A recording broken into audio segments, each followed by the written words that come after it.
Bridgestone presents the Champ Car World Series powered by Ford. A month ago in Long Beach, California, Paul Tracy moved from third to first at the first turn.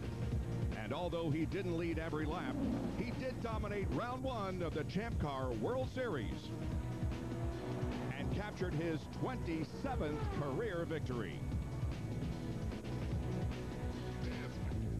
From Long Beach, we move southeast across the Mexican border, about 200 miles from Laredo, Texas, to Monterrey, Mexico, for round two of the 2004 Champ Car World Series. This beautiful city, nestled beneath the Sierra Madre Mountains, contains Fundidora Park, where the steel for the Golden Gate Bridge was made many years ago. It's here that you will also find a 12-turn permanent road course. Thousands of excited Mexican race fans have gathered here today to watch the Tecate Telmex Monterrey Grand Prix for the Champ Car World Series.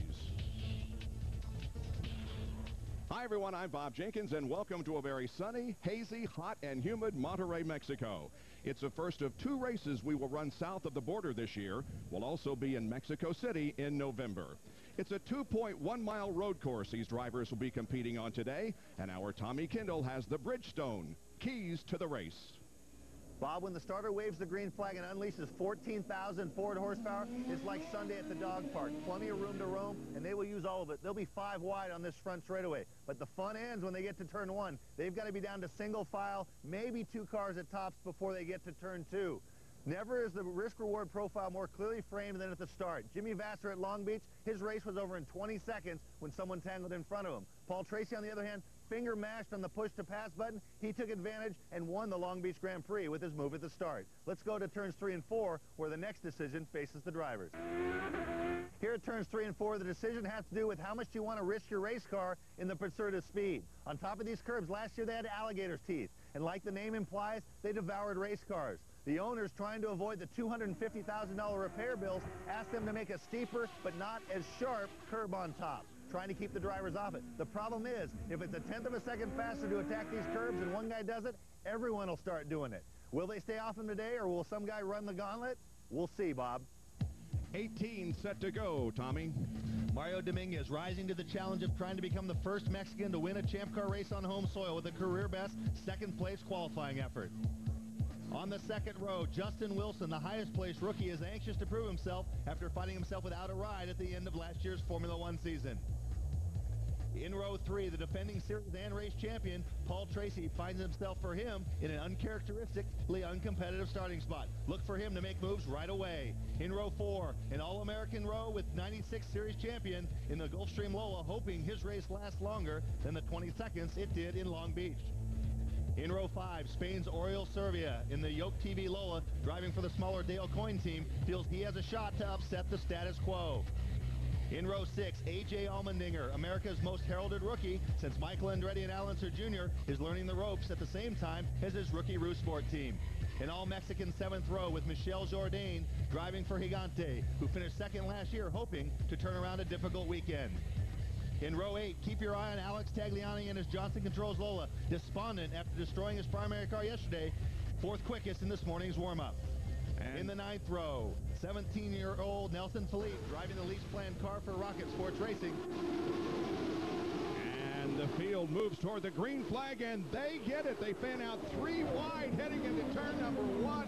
What will happen? Several cars go off course, at least 2 take a shortcut through the grass.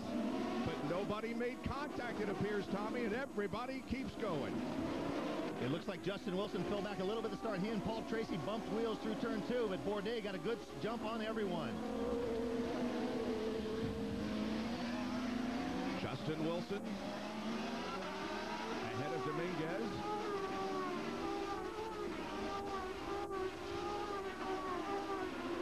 There is Sebastian Bourdais, who has gotten the lead in the McDonald's car. Here is the start once again. 2 cars going through the grass.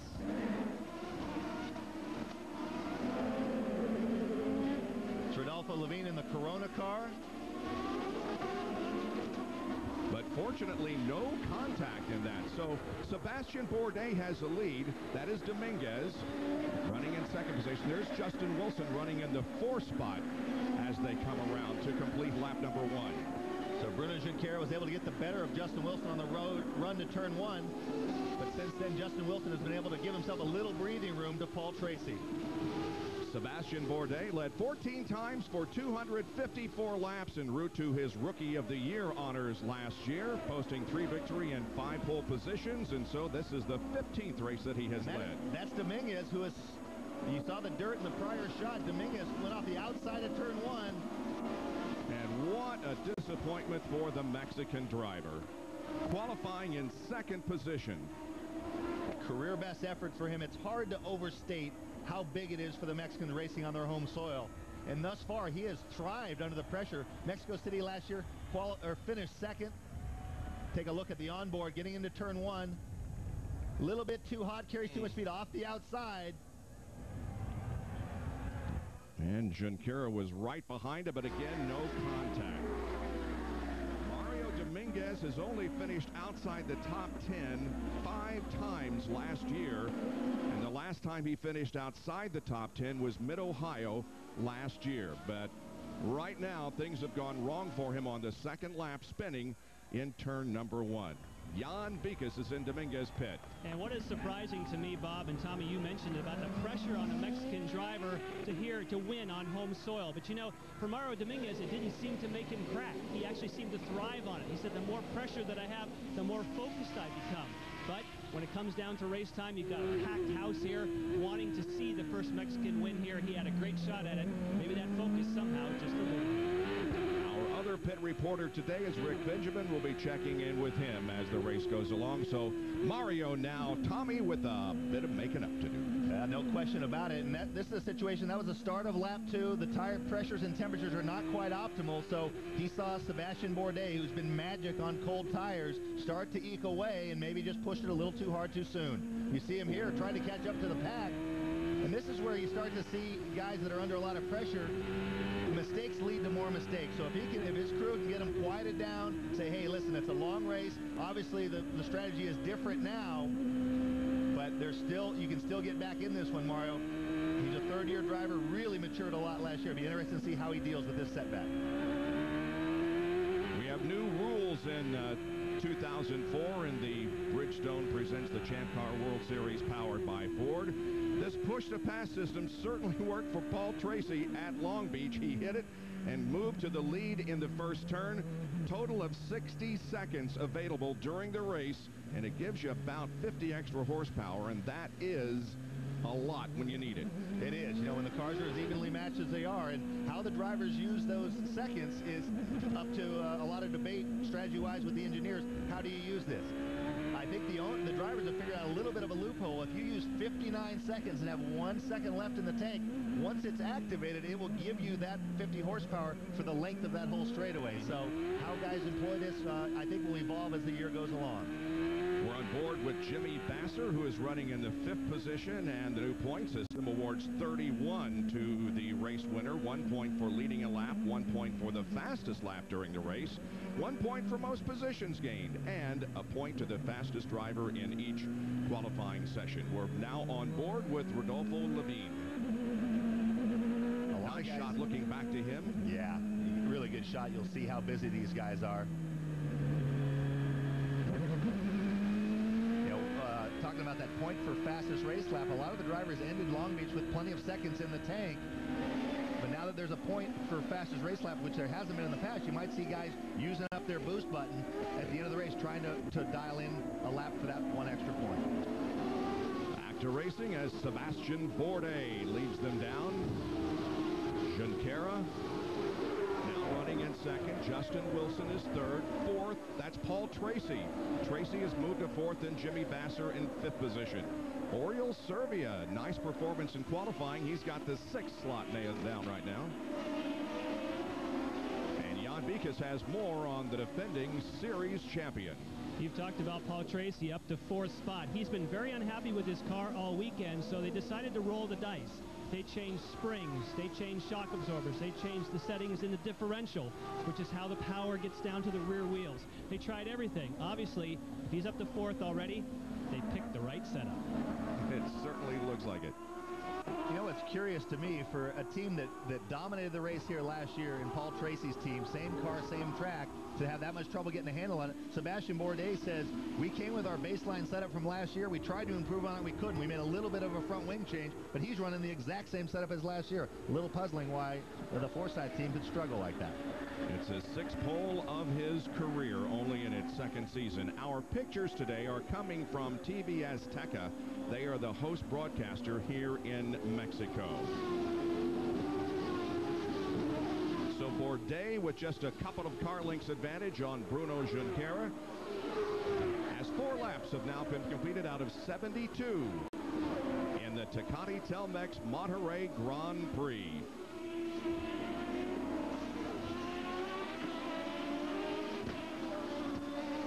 Opening lap after the restart, Bourdais a full 0.8 of a second quicker than his teammate Bruno Junqueira, who's running in the 2nd spot, and that's something he's exhibited over the last year and the first race of this year, an ability to get his car up to speed more quickly. Once things stabilize, not a lot faster, but really able to get up to speed quickly. There are the top 5 here in Monterrey, Mexico. Coming up, more racing on this 2.1 challenging road course. We'll see Roberto Gonzalez as he shows us around his hometown. And Bronte will be here.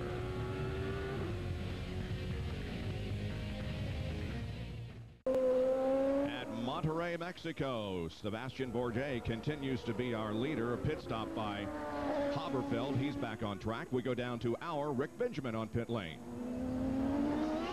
Jimmy Vasser has been one of the early stories in this race. I'm with Russ Cameron, his team manager. Russ, 2 positions in just a handful of laps. Jimmy must like the car. Yeah, the car's pretty good. I mean, he had a great start. He went on the inside for turn 1. I think it helped him a lot. Then, of course, you know, Mario slipped off, and that helped us a bit as well. But I think the car's going to be okay.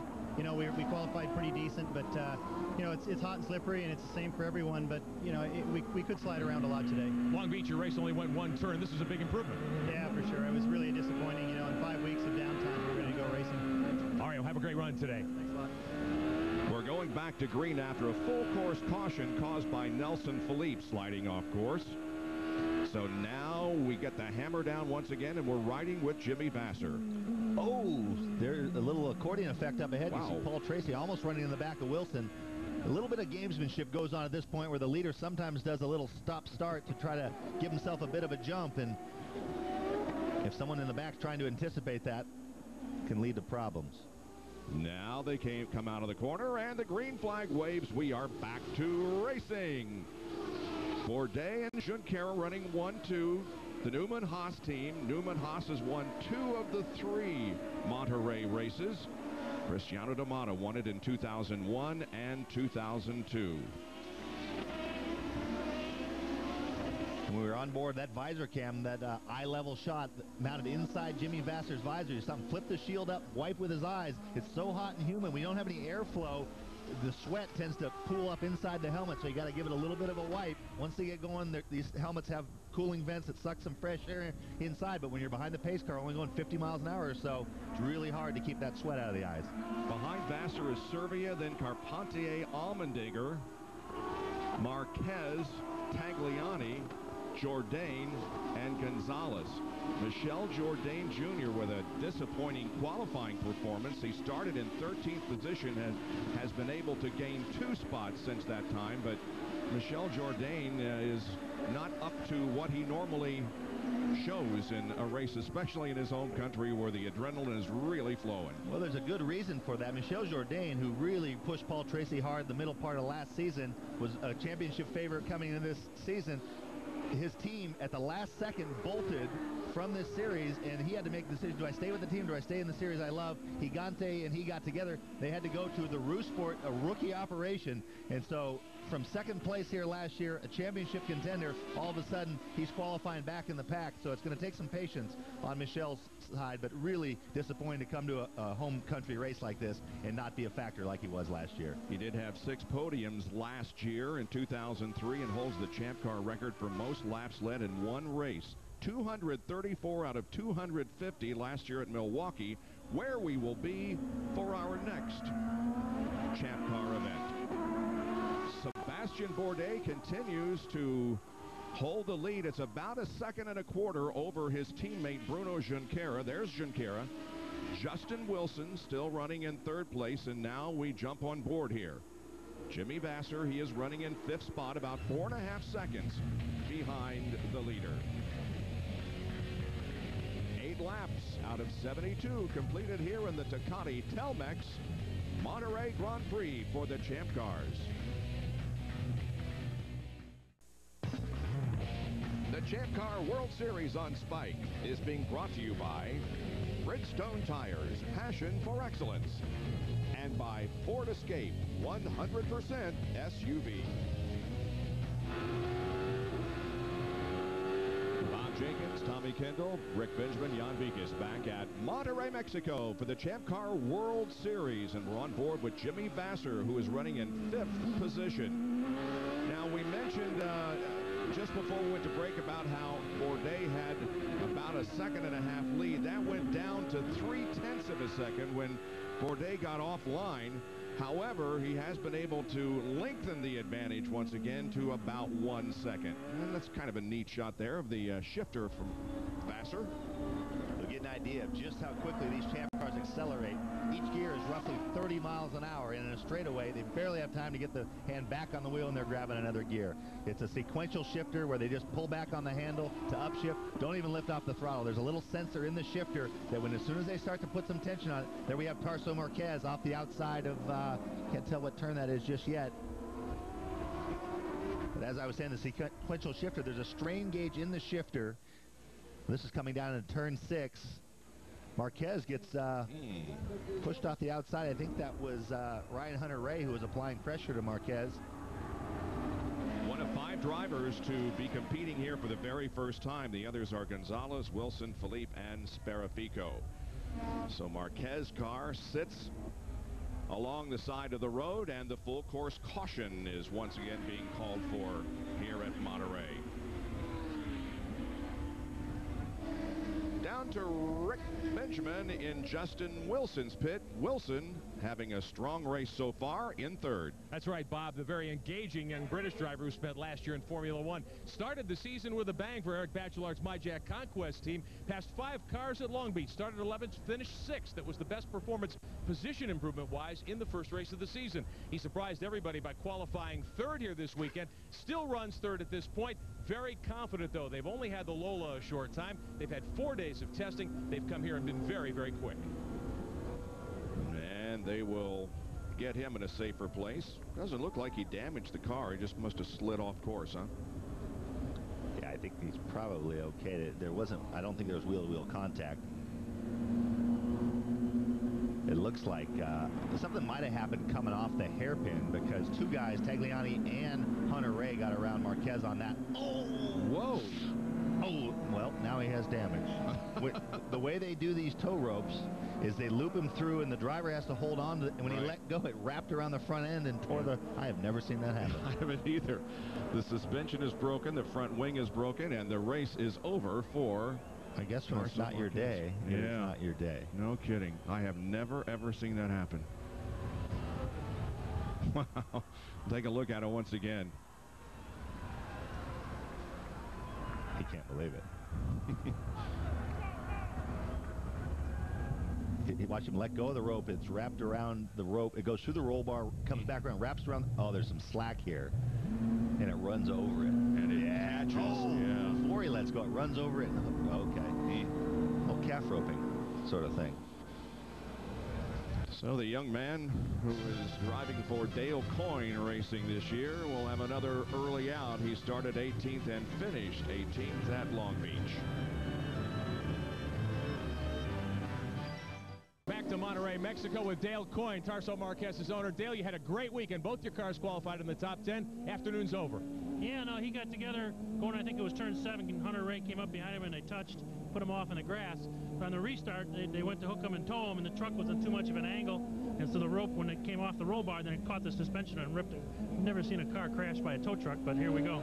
As much difficulty as you had putting your package together for this year, how much does this set you back going to Milwaukee? Well, it's unfortunate. You know, we were out the first lap on the first race. Now we're out here early again, so, you know, but the guys are trying hard, so you can't blame the guys. We want them to do that. So. And Tarso is quick. We look forward to seeing you up front later in the year. Guys, dice. A very strange incident indeed has sidelined Marquez for the remainder of the race. 17 cars remain in the race and on the lead lap, led by Sebastian Bourdais. And there is Mario Dominguez, who is in 14th spot right now.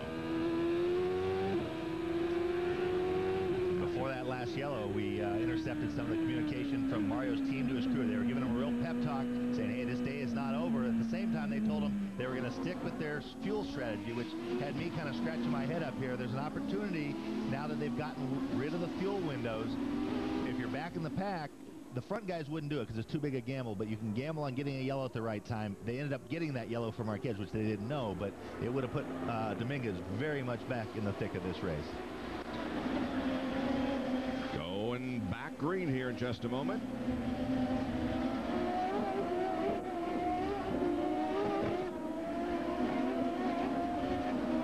Off the final corner, and the green waves, and here we go once again. Bourdais leading him down into turn one, being chased by Junqueira once again. Wilson third. Tracy is in fourth spot. Then a bit of a gap back to Jimmy Vasser. Oriol Servia behind Vasser. Then A.J. Allmendinger, you see, has gotten around Tracy's teammate Patrick Carpentier. And the Servia car may look a little different this time than in Long Beach. It's black now. Servia car number 11. The top four running right together. A little bit of separation between Tracy and Vasser, fourth and fifth.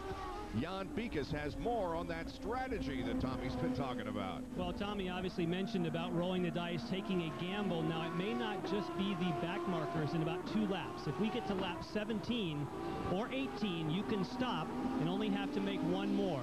And some people who are concerned about catching a yellow and losing that track position, like Tommy described, may decide to come in and pit early. Even a front runner could do it. It could be even a guy like Bourdais, but it is interesting now. The pit window has changed because all the yellow, you could still come in at 17, but you have enough fuel now to go well into the 30s if you wanted to stretch it. So one of the criteria that the teams will look at in deciding whether to make that decision or not, if you stop before guys running around you on the racetrack, you're paying a bit of a penalty the way it works out, where you're going to be on cold tires while they're running a commensurate lap at full speed. And so I would doubt that you would see a guy like Bourdais. If someone has no one directly behind them, 4 or 5 seconds behind, that's someone who could do it with very little risk. Rodolfo Levine relinquishes his 17th position to come in for a pit stop. So this is the Forsythe team. This is the third car, teammates to both Tracy and Carpentier. Now what they're gambling on is they feel they can make it on just 1 more green flag stop. The new rules call you can stop under yellow, but you have to make at least 2 green flag pit stops. Levine is now 1 green flag stop up on everyone. If there were a yellow to come out right now, all this ground he's lost by being in the pits would be made up, and everybody else would have 2 more stops to make to his 1. Yep. Wilson, Tracy, here comes Vasser, then Servia. There's the all-yellow car of Allmendinger.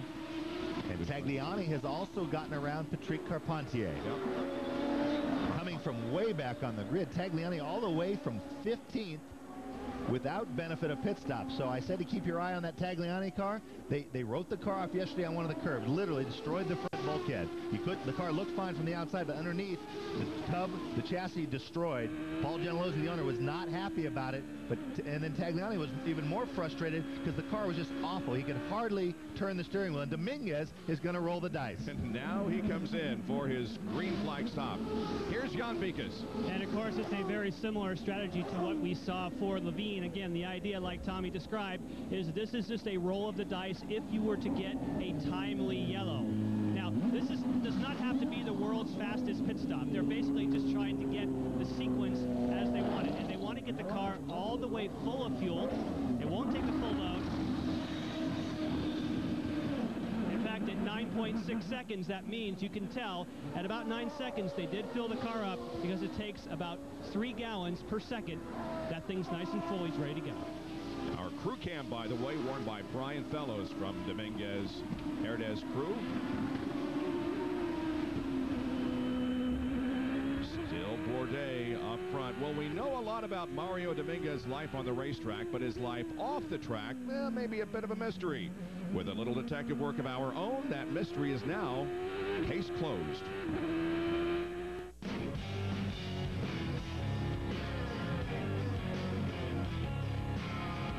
I just had it in my blood, really. I guess I was born with gasoline in my veins. So this is my favorite part of riding motorcycles.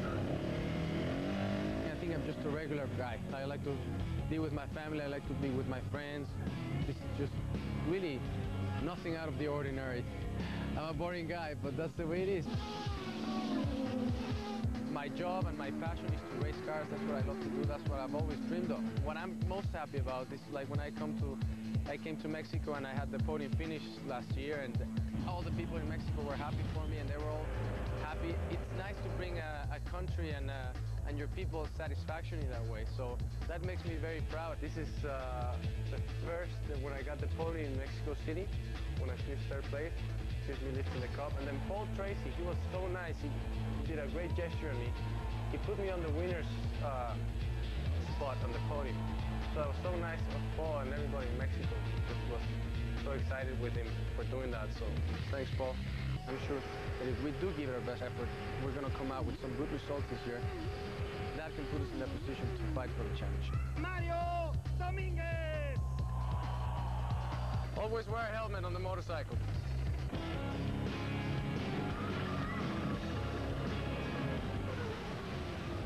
Mario Dominguez, currently in 16th position, but has made one of his 2 green flag stops. And up front, quite a race as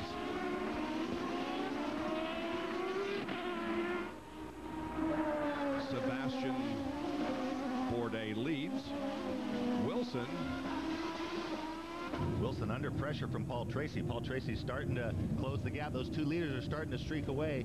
And Wilson, that was the question in my mind. He did an unbelievable job in qualifying, but it looked like he was hanging on by fewer threads than everybody else. And my question was, could he maintain it over the course of the race? Really just through sheer will and probably taking some extra chances, qualified maybe higher up than he should have. It's hard to maintain that over a whole race distance. That's the battle for third. Alex Tagliani, as we mentioned, is continuing to march through the field. He is now up to 6th spot. A great run down with Paul Gentilozzi. I saw you jumping up and down. He's moving through the field. Well, you know, some days you get a gelding, some days you get a stud.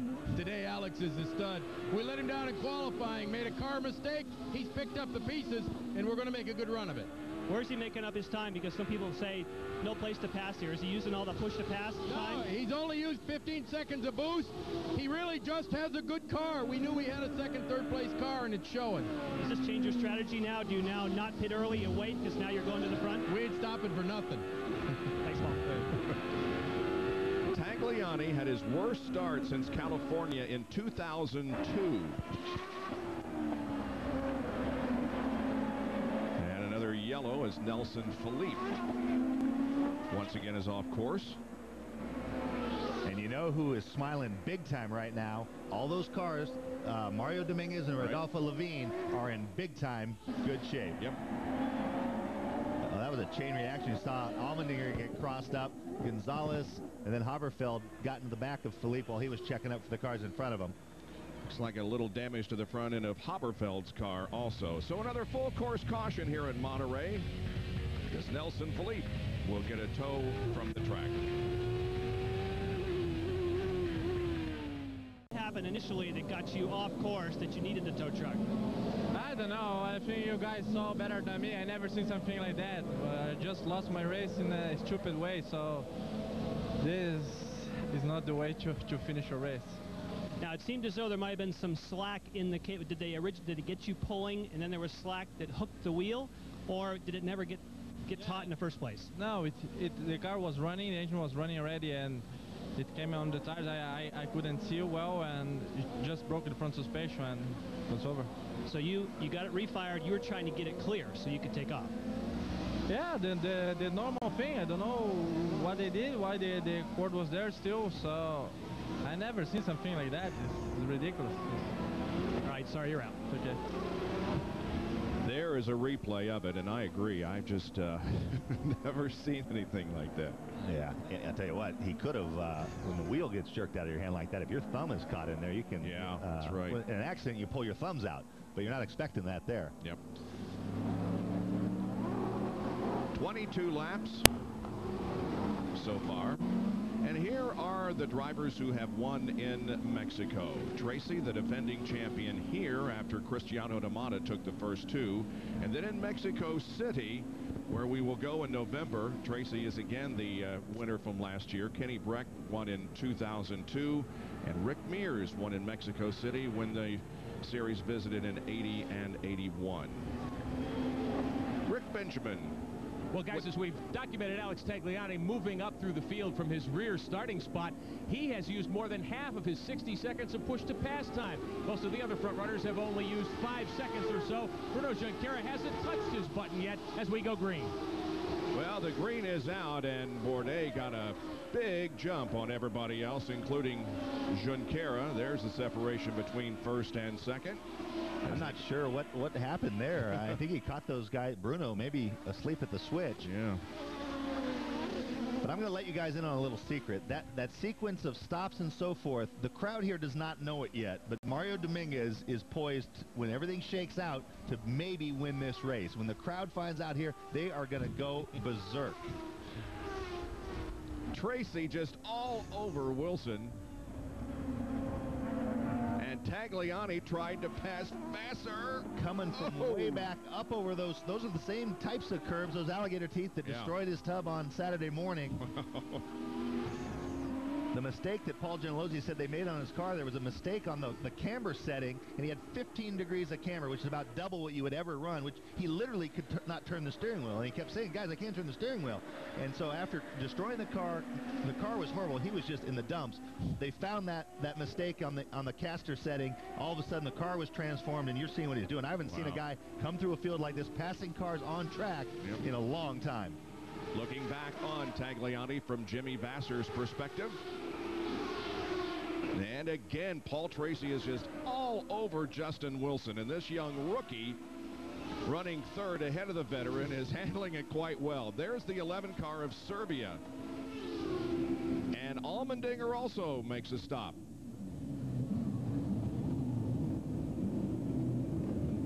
So go to work on that. Look at the blank side pods on that Rusport Loa. Carl Russo, who brought Allmendinger up from Formula Atlantics, dominated the championship last year, says we want to get our act together before we start selling the real estate on the side pods. Very, very serious about becoming a winner in Champ Cars. Allmendinger has raced on this circuit in the Toyota Atlantic Series. Last year he started third and finished in 8th position. We go back to this battle between Justin Wilson and Paul Tracy. And clearly being held up. Wilson's time that last lap, 2.4 seconds slower than Bourdais, so really starting to hold things up behind him. That was Tagliani getting around Vassar.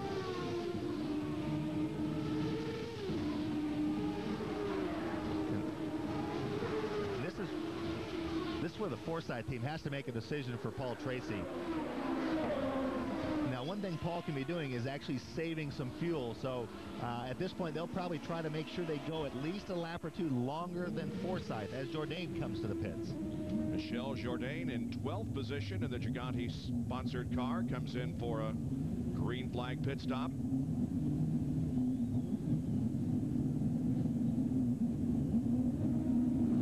Crew finishes the work in 10.8 seconds, and Michel is back out there. And Allmendinger jumps out of his car.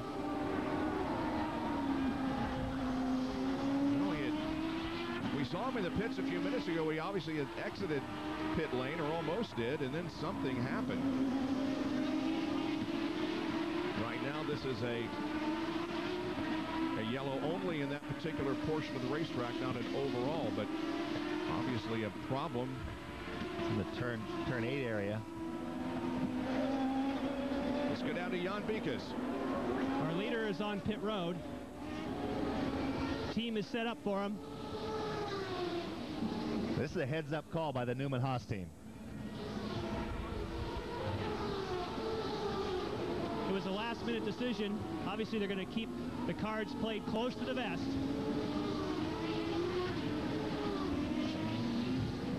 He has not complained about any problems with the car whatsoever, which is fairly obvious, as well as he's been doing. But then a problem with the left rear. Unbelievable. over 14 seconds. That is not going to help if everyone else pits under green. That's going to hurt them. The reason I said heads up move was if they go yellow for Allmendinger's car, they didn't want to get trapped without having made a green flag stop. So they made the last second decision to come to the pits. Stopping before everybody else, as I said, because of the cold tires, hurts you. That extra 4 seconds because of the wheel hurts him even more. He had about 6 seconds at hand over the third place car, only 2 or so over Junqueira. So Junqueira is sure to get around him in this exchange. Now, Bourdais led the first 16 laps last year. There was a radio malfunction, and he missed a pit stop, climbed back to 6th position before suspension failure put him out. Here is Bruno Junqueira now relinquishing the lead to make a pit stop, and Jan is right there also. Now, of course, he knows what he has to beat. The team already knows that their team car had a problem over a 14-second stop. This one you would hope would be 10 or less. No wing changes, nothing. Oh, a little bit of a delay.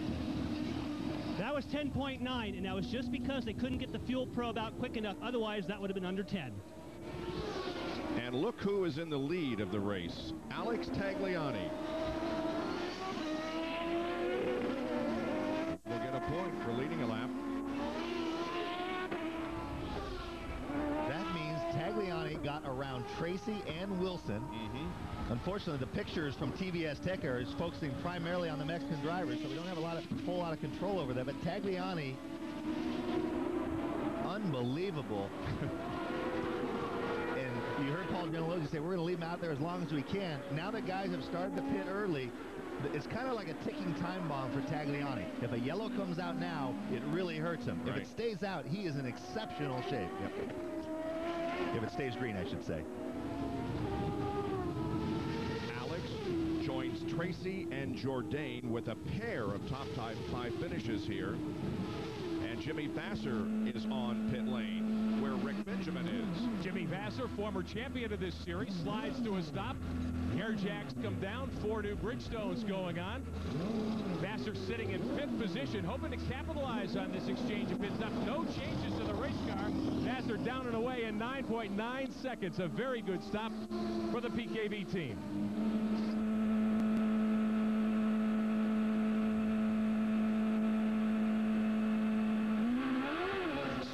On pit road, but when you reach the end, it's go. 750 horsepower coming on like a hammer on cold tires. Paul Tracy finally got around Justin Wilson there. Here it is. Showed his nose on the outside. Wilson does not want to let him by. He did not want to give it up without a fight. But talk about costly for Paul Tracy. The ground he lost to the leaders.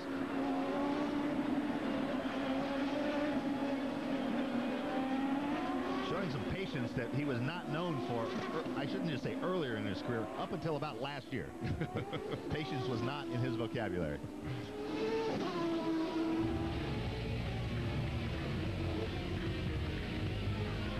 More from the Tecate Telmex Monterrey Grand Prix here in Mexico. Patrick Carpentier has taken the lead over Mario Dominguez, Rodolfo Levin, Alex Sparafico, and Bruno Junqueira. Now, when we, just a few minutes ago, we had a pit stop by Alex Tagliani. And Paul Tracy and Jan Bikas has more on those pit stops. We kept an eye on it, Bob. It was pretty furious down here on pit road. Both good stops, both for Alex Tagliani and for Paul Tracy. They were right about the 10-second range. Tagliani was about 11.6, a little bit longer, but they kept their positions relative on the racetrack. Interestingly, both Paul Tracy and Alex Tagliani filled it up with fuel.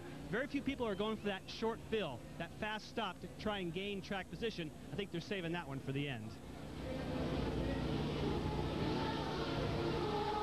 Well, and here's how it shakes out. After everybody has done one stop, everybody has one stop to go, and the order is Patrick Carpentier, who stopped one lap after Dominguez. Carpentier, Dominguez, Levine, Sparafico. So that gamble that all those guys took by stopping, that yellow erased everything they lost on that stop. So of the guys that that stopped later. Junqueira jumped around Bourdais with Bourdais' trouble. Tagliani up to third of those guys. 5th, 6th, and 7th is where they run on the track. But of the guys that stopped later after the yellow, you have Junqueira, Bourdais, Tagliani, so that's how that all shook out.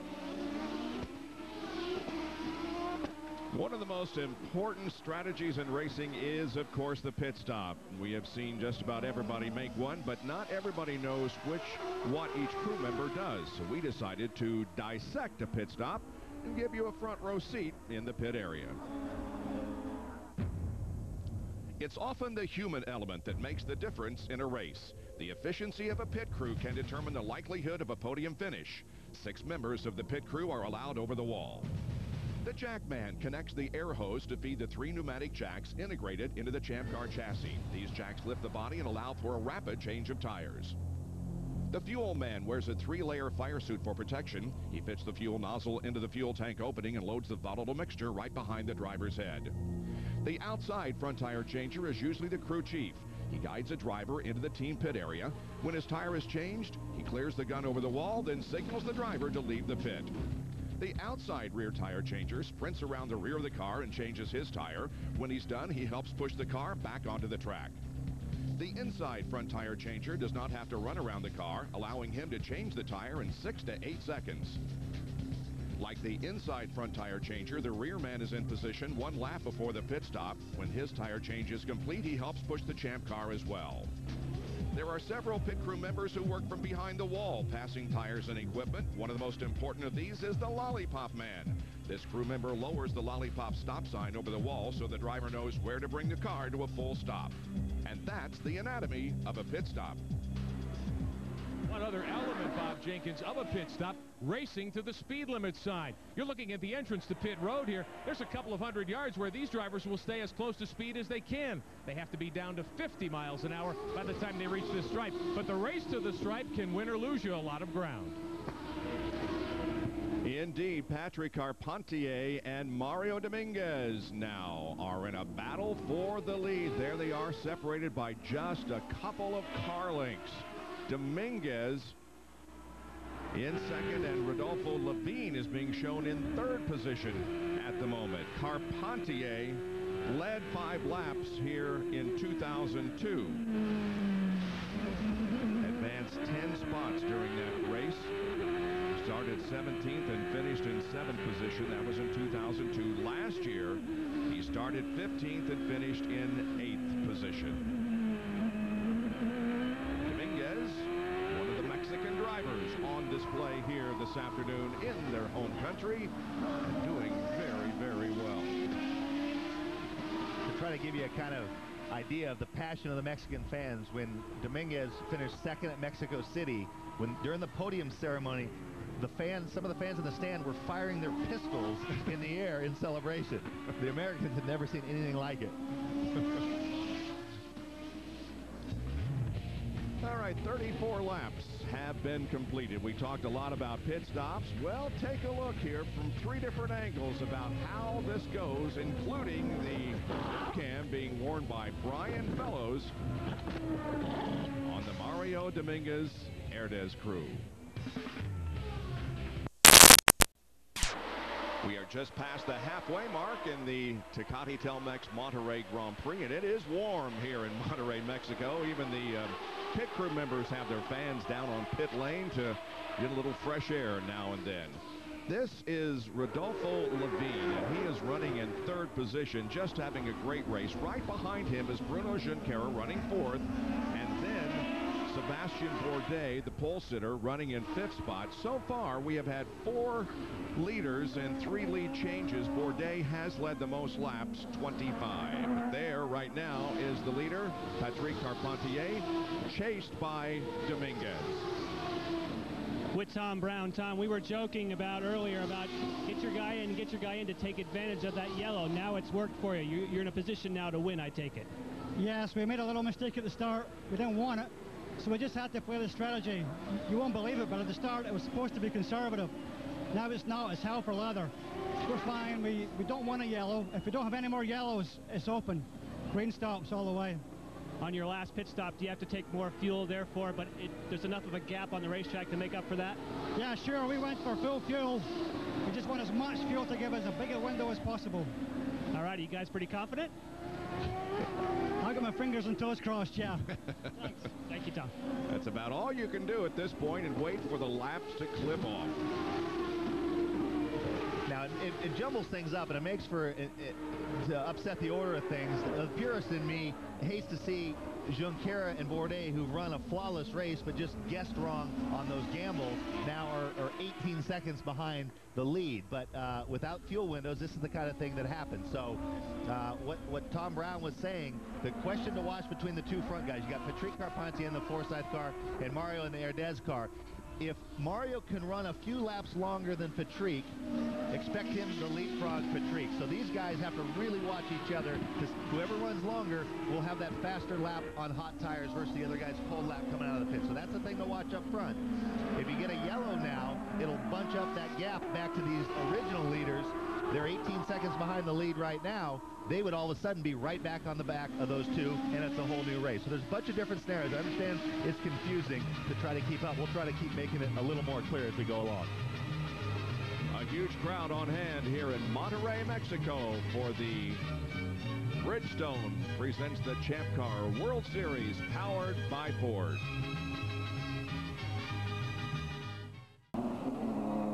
Full course caution on the racetrack here at the Tecate Telmex Monterrey Grand Prix. Oriol Servi has slid into the tires, and the rescue crew has arrived. Started fourth a year ago, was involved in a lap 38 incident that left him in 18th position. Here's a replay of what happened just a few moments ago. Ooh, over those barriers and into the tires.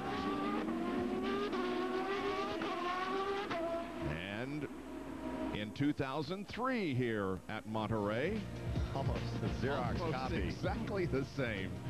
Went in at a little bit different angle, but caused different. That one he hit the curb and it spun around. This year he got into you can see his wheels locked up, and he hit the second curb. And it was almost the same lap. Last year was 38. This year 41. Now that yellow, I was saying, if we got a yellow, it would bunch everyone back up. Now we're on lap 41. 45, according to my calculation, give or take, depending on the number of yellow flag laps, is when guys can stop and make it to the end without any more laps. So as soon as it goes green, you'll have the same sort of scenario playing itself out, where guys can gamble, saying, I'm going to stop now, get my green flag stop out of the way. Anyone who does that and gets a yellow between then and when the leaders stop, they're going to leapfrog everyone again. So it's setting up almost perfectly for kind of wholesale changes and a number of different guesses on how it's going to play out. Patrick Carpentier leads. Here's Jan. With Eric Zito, and does this caution help you since you stopped so early, save a little bit of fuel? It does. I think we were going to be, the guys who did stop a little early and caught that lucky break with that yellow, I think we were all a little nervous. It was going to be touch and go to the end, but this is definitely going to help us out. We're now approaching the window where anyone can stop and then make it to the end. Is that good or bad for you? Well, for sure we'd have liked to maintain that gap out there, but so long as we're out front, I think we'll be okay. Now, will you stop early again, or will you stretch it this time? Well, I think we're just going to watch and react, see what these other guys do. All righty. Well, you're the leader. Don't you set the pace? Yeah, that's what we're trying to do. Thanks. Well, this two green pit stop thing really does make things interesting for the fans, and it really challenges the teams and the drivers. The purist in me says it rarely in this, when you get yellows like this, rarely is the fastest best car going to win the race. It ends up being a lottery, which for us, you know, sitting up here for entertainment value, right, it's just constant twists and turns. The result is in question until the very last second. While we are under caution here at Monterrey, Mexico, let's call on Bourdais Tagliani. She earlier had a chance to spend the day with Roberto Gonzalez in his hometown. So this is Monterrey. Yes, it is. Actually, we're here in downtown Monterrey, Barrio Antiguo, and this is a great place. This is where I like to come to have fun, party, have some drinks. So we're here in the club. So this is where they have live bands. And it's great. I mean, it's a huge party. Boom, boom. We have this beautiful fountain that was built 20 years ago. It's called La Fuente de la Vida, which means the fountain of life. Wow. Now that is a view.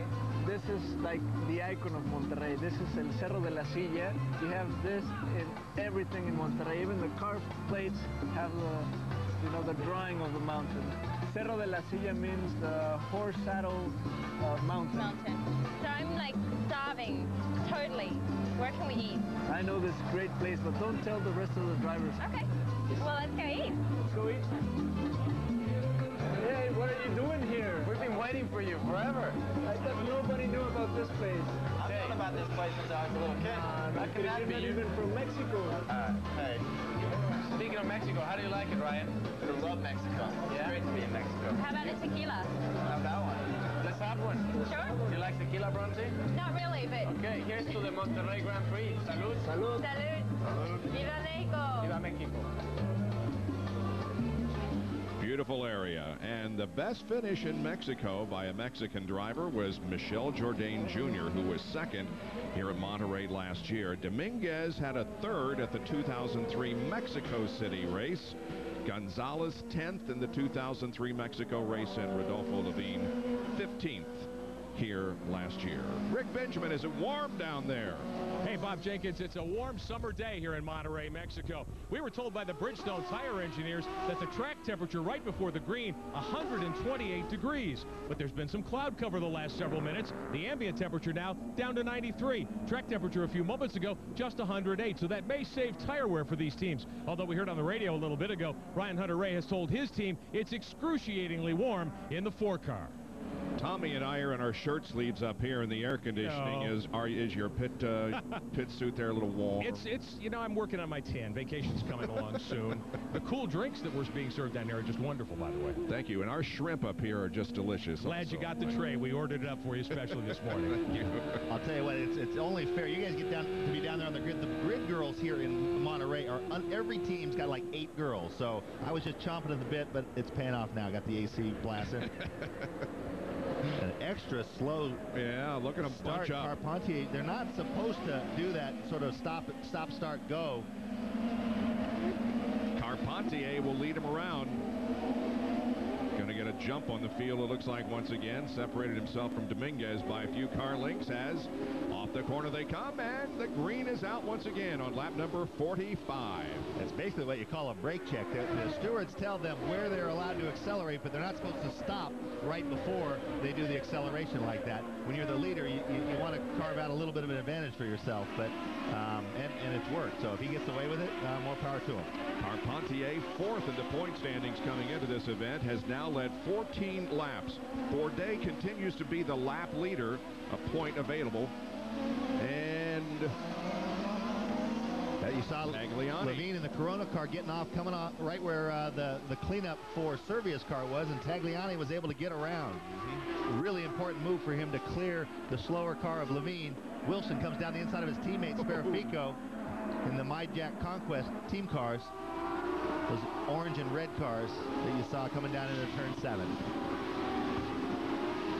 And it's really important where Levine, by virtue of that strategy, was right up front, but was not nearly able to run the pace that Bruno Juncker and the Pacific Air car, the McDonald's car, Bourdais were able to run. And so it's really important, once you get up to speed, a guy even a second slower than you can hold you up. So really important for Tagliani to not lose touch with Bourdais. We saw how quick he was. If he's as quick as he was early in the race, he'll have a shot at closing this gap.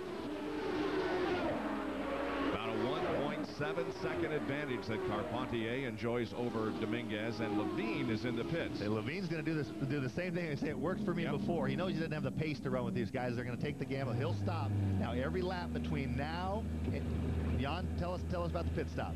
Well, it's supposed to be routine. Again, Tommy, all the second round of pit stops, they will not need to take nearly as much fuel, so they should be a lot quicker. Certainly sub 10 seconds. That's a little bit slow getting off the marks. In fact, that was 12. But you'll see these top guys definitely under 10 seconds by a pretty big margin as the leaders start to poke on pit road. So to set the scene, basically every lap between now and when the leaders pit is like, again, it's a ticking time bomb. If you get a yellow flag, chances are Rodolfo Levine will win this race. Haberfeld also coming out of the pits just ahead of Rodolfo Levine. And you see some sticker tires there being displayed. I think there was an incident here in the pits. You see, I think Sparaffico comes in and runs over his right front tire guy. Wow.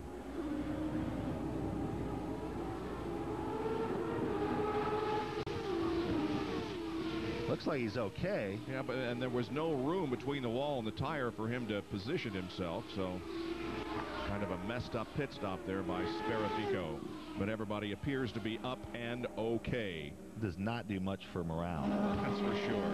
Here is Michel Jourdain, and once again relinquishes 12th. Jan? We're standing by in the leaders pit, but we can see them both. Jourdain, of course, would love to give the Mexican fans a little better run, but we've talked a couple of times about it's all about setup. Now that's a good pit stop. Under 10 seconds, but most importantly, where we're standing, Carpentier's team has rolled out. They're also going with this early strategy as we suspected.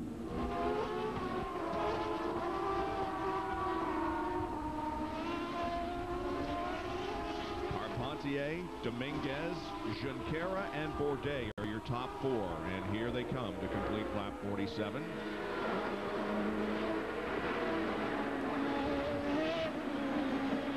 Five cautions so far for 15 laps.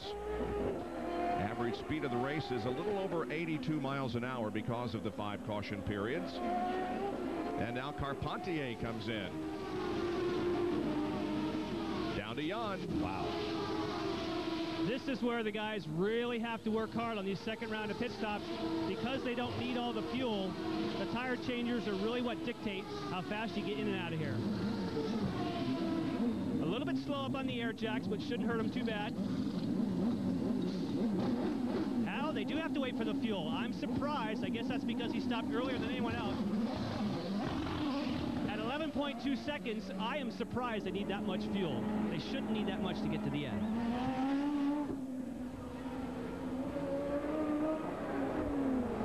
These cars carry 35 gallons, and that relates to quite a bit of weight that you don't necessarily want for your last laps. Really, it's, you know, full tank is 35 gallons of ethanol, which is somewhere in the neighborhood of 200 pounds. And so the difference between a car running on a full tank of fuel is probably on the order of over a second per lap. 200 pounds of fuel, basically like carrying a passenger, would slow one of these cars down a second a lap. Doesn't accelerate quite as well, stop as well, turn as well. Now that last yellow, the more I think about it, has tipped the scales back towards, as Mario Dominguez pits, he has to pit. He couldn't stretch it any longer because they stopped back on lap 18 or so. Dominguez rolling down pit lane, looking to score his 7th consecutive top 10 finish. Sean. They're also going to make a handling change here. Watch the outside, the front wing. When they're done changing the tires, they're going to give it one turn, meaning that the car, it's sliding a little bit on the air jacks. That's going to slow them down. There's the wing change. They're waiting for fuel too. That's better. Not quite under 10 seconds, but at 10.2, they definitely gained some time. Pit stop, and if he scores his 7th consecutive top 10 finish, it would tie a Champ Car record for straight top 10s by a Mexican driver. And look what, now here's a very good illustration of what that extra weight and running a little lap longer. Carpentier coming behind him, behind Dominguez, stopped a lap earlier. He came out on cold tires and ran a much slower lap, while Dominguez ran a fast lap on hot tires. Now while Dominguez is trying to get his tires up to temp, he is in front of Carpentier but trying to hold him off. So now you got two different races going on. If you get a yellow between when now and when these two leaders, Junqueira and Bourdais, stop, it'll shift back towards those guys. If it stays green to the end, these guys will be in better shape because they're running these fast laps on hard tires. So it's hard for me to even keep it straight. Newman Haas back out in front, 1 and 2. And Paul Tracy makes a pit stop. He was running in 7th position when he came in. Jan.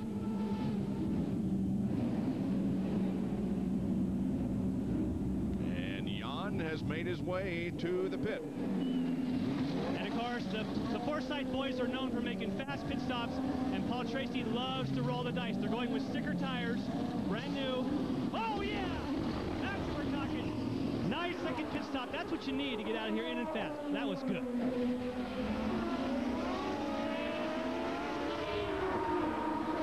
Meanwhile, back on the racetrack, the battle between the Newman Haas drivers, which is the winningest team in Champ Car history, going for the 5th title in 2004. About the last 8 laps, every single lap, Bourdais has been quicker than Junqueira. So he's got the quicker car. So you've got 2 different scenarios unfolding. If you get a yellow, those guys that have already stopped are in the catbird seat. Of them, it looks like Dominguez is in the best shape. Now, if you don't, watch for these guys up front. Whoever stops last of these guys is in better shape because they'll do what Dominguez did to Carpentier. So if Bourdais gets around him on his own and is able to build himself a cushion, then he'll control his own destiny virtually. Bruno Junqueira in the Pacific Care car. Nelson Felipe brings the lease plan Lola, Alex Tagliani's teammate, into the pits. Nelson had worked his way up to the top 10, running at 8th spot. And now up front gets close. Bourdais showing the speed that he's exhibited all weekend.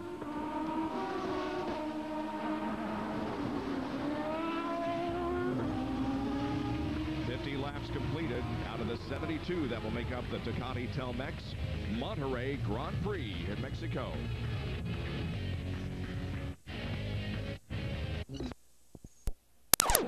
Sebastian Bourdais gives up the lead to make his final pit stop. Jan. And they're going to make a slight handling change. He called in because of the cloud cover. He wants more front wing. But more importantly, he needs a fast pit stop. We've seen some sub-9-second clock here. That's a full turn on each side. They're waiting a little bit. That's not going to be 9 seconds. Oh, now right in the button. That surprised me. They were so fast with the tires. I thought it was a long stop. It was a great one.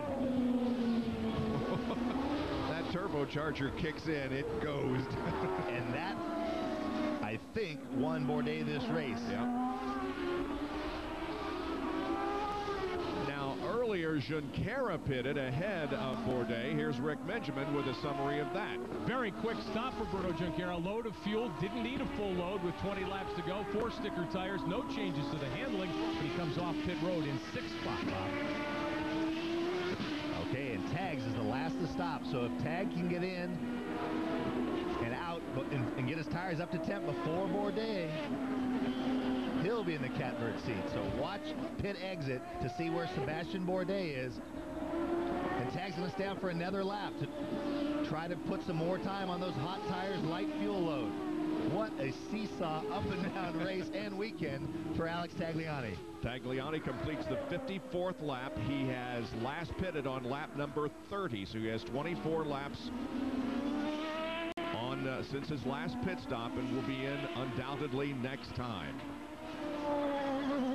Wilson is currently shown in 2nd position. He last pitted on lap 29. Vassar is listed in 3rd position. We're on board with him, but he last pitted on lap 28. Okay, right now, Sebastian Bourdais is 22.5 seconds behind Alex Tagliani. As we ride, this is that shot inside Vassar's shifter. I was trying to explain the shift without lift sequential shift before Tarso Marques went off. There's a strain gauge in the shifter, and the minute he pulls on the handle here, he never lifts off the throttle. Flat out, it senses it. It cuts the spark to the engine for a millisecond, and just enough for the gearbox to come out of gear and to click into the next gear. So they're able to shift way faster than you could do it manually. Telemetry showing the speed up to over 160 miles an hour before the break.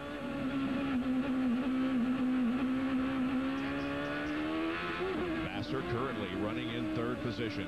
And here's Tagliani making the stop. Jan. And of course, we're talking about that 22 seconds. Unfortunately, most of that gets eaten up when you're driving 50 miles an hour on the speed limiter down pit road. It's such a frustrating part of the race. But now it's down to the crew. How fast can they get this done? Takes a tear off for some clear vision. They did not go with stickers. These have a little bit of scrub on them. 8.9. Anything under 9 seconds, that is really kicking some butt down here in pit road. And Bourdais is passed. Junqueira is passed.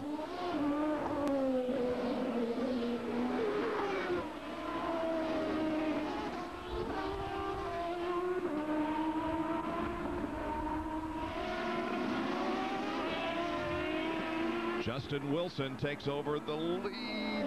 He has not pitted, and this is the first time that Justin Wilson has ever led a Champ Car race in his rookie season. We've had 6 leaders this afternoon and 8 lead changes.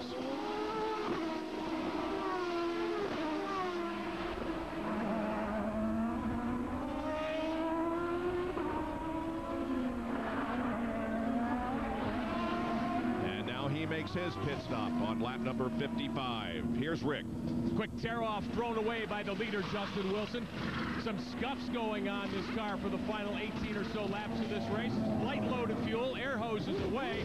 Wilson's team gets him down and away, but not a particularly quick stop, it seemed, from this end of pit road. We'll get a word with Eric Bachelard, the team owner, here in a moment. Very impressed with this young man. I think he has a great future ahead of him. Yeah, interesting note, Justin Wilson is an absolute giant by Champ Car standards. Over 6'4" tall, barely fits in that car. Rookie of the race at Long Beach earlier this year, and maybe again here in Monterrey, Mexico. Bob Jenkins, Tommy Kendall, Rick Benjamin, Jan Vikas back at Monterrey, Mexico. Sebastian Bourdais is the leader. Bruno Junqueira running second, about 4 seconds behind. Then Dominguez. Patrick Carpentier is fourth, and Alex Tagliani has moved into the 5th position. Well, a new feature here on our Champ Car telecast. We'll call it Full Throttle. We'll jump on board with one of our onboard cameras. You can kind of turn up the volume, and we'll take a whole lap around the track with Rodolfo Levy.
Slower than Bourdais' best, we should call it 3/4 throttle. But speaking of which, Bourdais, be interesting to get a report from his team. He has just run the string of the fastest laps of the race, about 6 laps faster than anybody else's best. One of them a full second faster than everybody else's best. Be interesting to find out if he uses push to pass in pursuit of that 1 point for fastest lap.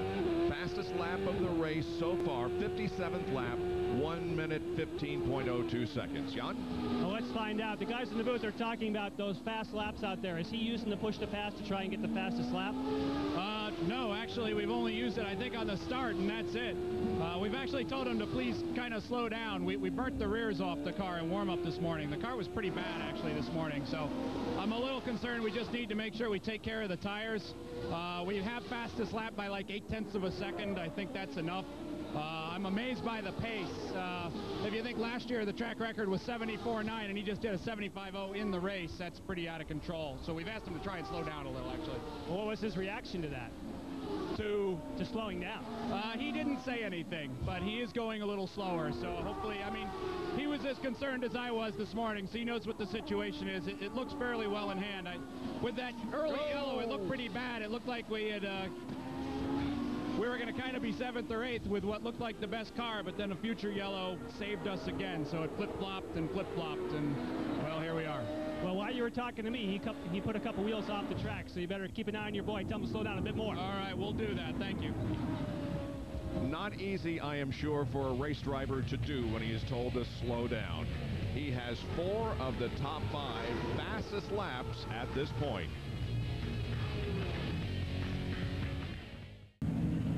Under a full course caution here at Monterrey, Mexico, in the Tecate Telmex Monterrey Grand Prix. That is Mario Haberfeld with his back to you and Derek Walker to the left. And we're cautioned because of an incident involving Haberfeld and Rodolfo Levine. That was Haberfeld on the right of the screen trying to get underneath Levine. Levine turned in. That's a pretty late move by Haberfeld. You can see he wasn't up alongside. So that lead that Bourdais had built up, the 5-second lead over Bruno Junqueira, is now 0. It is gone.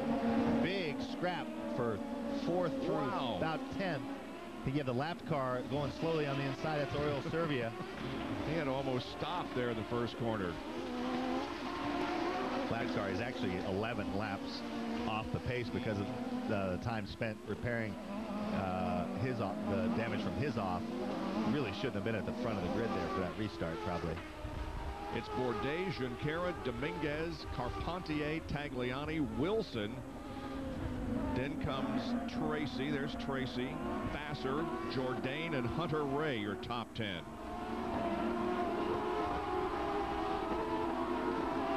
Well, the Champ Car World Series moves us to Milwaukee next as the series continues their convoy.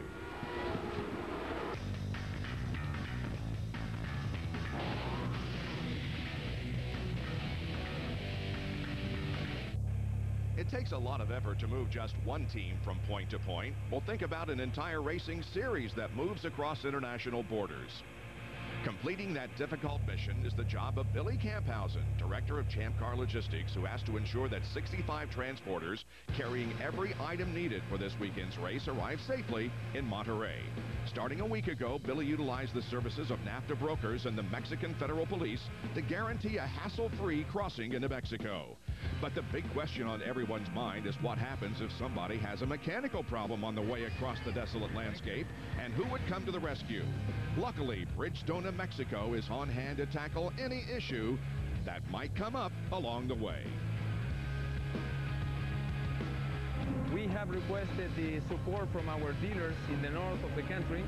They have provided different kind of services because we have full service stores in this area and also mobile services.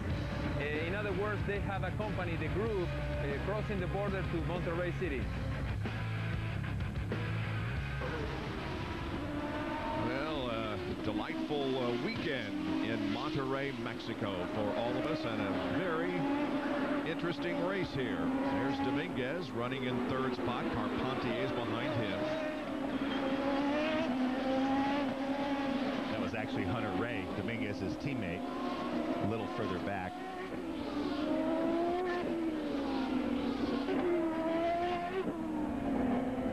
And this is taking a look at something that happened earlier. Again, we're getting our pictures from Azteca TV and have no control over what you're seeing.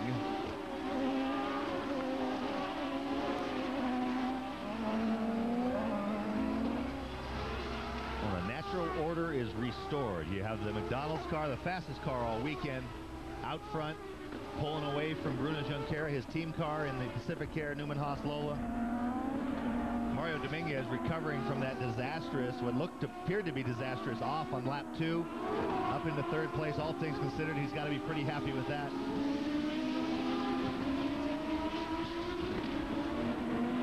Carpentier and Tagliani's just driven a fantastic race here this afternoon, running in 5th spot after starting back in 15th.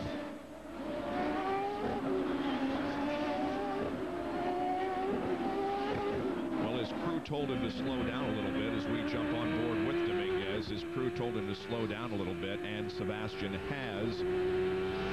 but not by very much. His last lap was a minute 15.8, and his fastest has been a minute 15.0. So a little bit slower, but not much.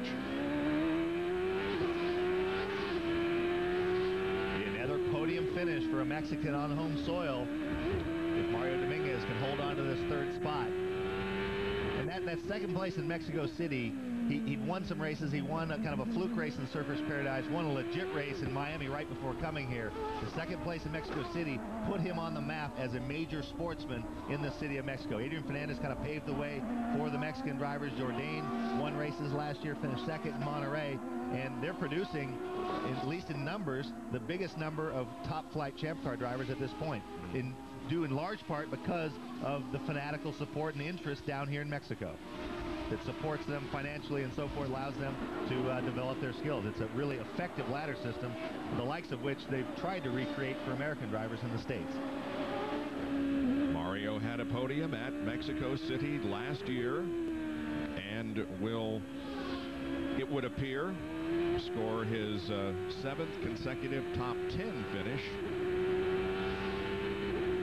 Despite that incident at the very start of the race that put him in the hole, so to speak, but he has done a great job moving forward. There you can see the difference between first and second is 1.75 seconds. Just 4 laps to go. There's Junqueira running second. Newman Haas has really done well at this track. With the exception of Paul Tracy's win last year, Newman Haas, if they hold on to win this one, will have won 3 of the 4 races held here in Monterrey. With two wins by Cristiano D'Amata, who has since graduated to Formula One. And then this one by Bourdais. Now, fitness is something that comes into play with it being as hot and as humid as it is here. Even on a cool day, the physical exertion needed to drive a Champ Car, it's probably the greatest physical effort in motorsports. Formula One, the G loads are a little bit higher, but there's not as much exertion. They've gone to power steering in Formula One. You see Levine slowing down and letting Bourdais by, does not want to impede the leader. Gracious gesture on his part. But the steering effort, the downforce that the underbodies and the wings of these cars generate, you know, in the thousands of pounds. So when Sebastian Bourdais is turning that car and that caster adjustment I talked about earlier, the more caster you have, you're literally lifting the car. When the car is being smashed into the ground by thousands of pounds of downforce, it's incredible steering effort. So 12 times a lap in all this heat with incredible precision. Heart rate's up in the 140 beats a minute for close to 2 hours. The yellows give them a little bit of a break, but an incredible physical feat that these drivers endure.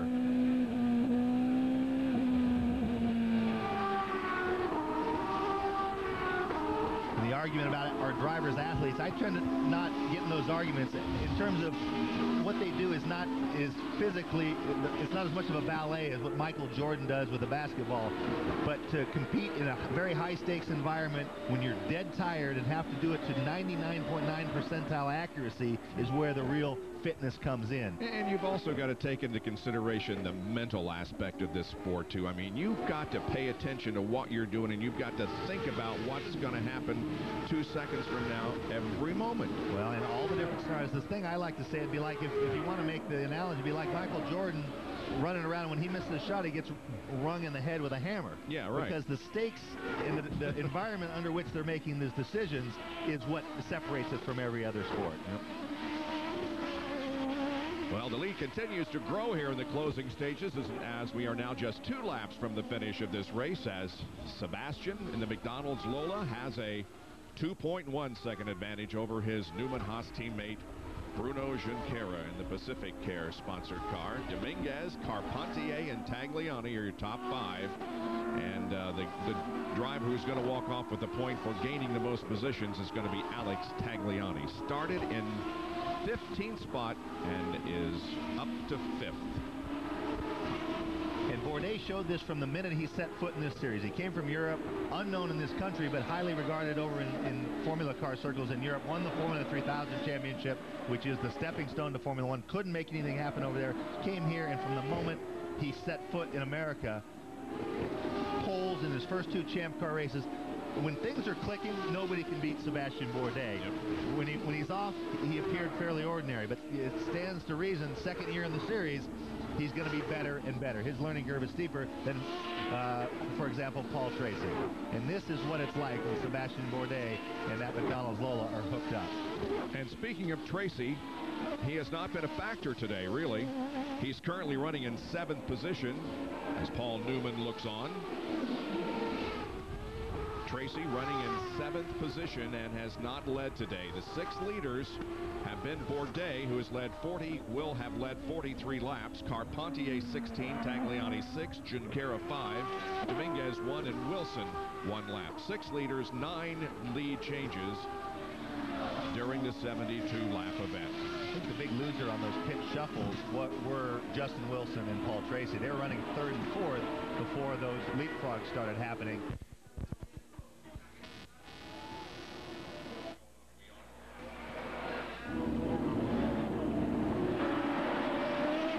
Bourdais heads for home off of corner number 12. And Sebastian Bourdais wins the Tecate Telmex Monterrey Grand Prix. And the advantage was 3.8 seconds over Bruno Junqueira and 5.2 over Dominguez, who does get a podium finish in his home country. Congratulations to Mario Dominguez. Well, it's the 4th victory for Sebastian Bourdais. Sebastian now tied with Patrick Carpentier and Al Unser for 27th on the all-time race winners list.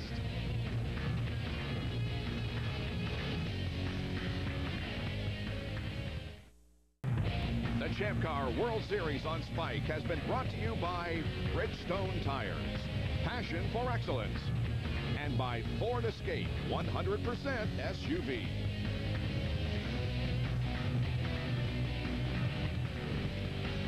Sebastian Bourdais wins here at Monterrey, Mexico, in front of a very enthusiastic crowd. And the one reason they're enthusiastic is because their driver, Mario Dominguez, finishes 3rd, carries the Mexican flag around the track, and will have a podium finish. Here's Rick Benjamin with the 2nd place finisher. On a warm afternoon, Bruno Junqueira starts 4th, finishes 2nd. A great day for you today. It's a great day for all the Pacific Area Yamaha team, finish 1 and 2.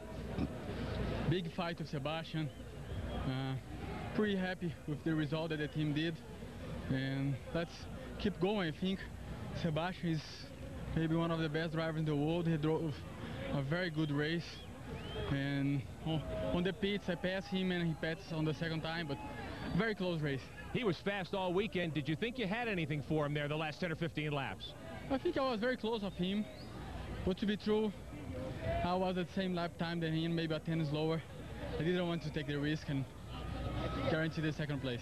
Focusing on the season-long war, if not today's battle. Jan Bikas. With, of course, our winner today, Sebastian Bourdais, you broke your first smile. You were shaking when you got out of the car because of these conditions. How tough were they? Yeah, the problem is it's very hot, and you know, you sit down for nearly 2 hours in the car, and then when you get up, you just have no blood anymore in your head, and then you're nearly gonna pass out. But no, it's been a very tough race, especially when we had this problem in the pit stops. But this McDonald's crew never gave up. I never gave up either, and it's a great result and a great win. Tell us about the end where the team was instructing you to actually pull back a little bit, slow down, and then you get a couple wheels off. No, the problem is just when you go slower, then you just lose your concentration. So I just picked up again, and even if it was very hard to put fast laps, I just felt it safer. All right, congratulations. Fantastic victory. Thank you very much. Bob? Sebastian Bourdais has all 5 top fastest laps. We welcome you live to Michigan International Speedway, where after 2 days of steady rain, which forced postponement of this event on Sunday and Monday, we are finally ready to resume our race.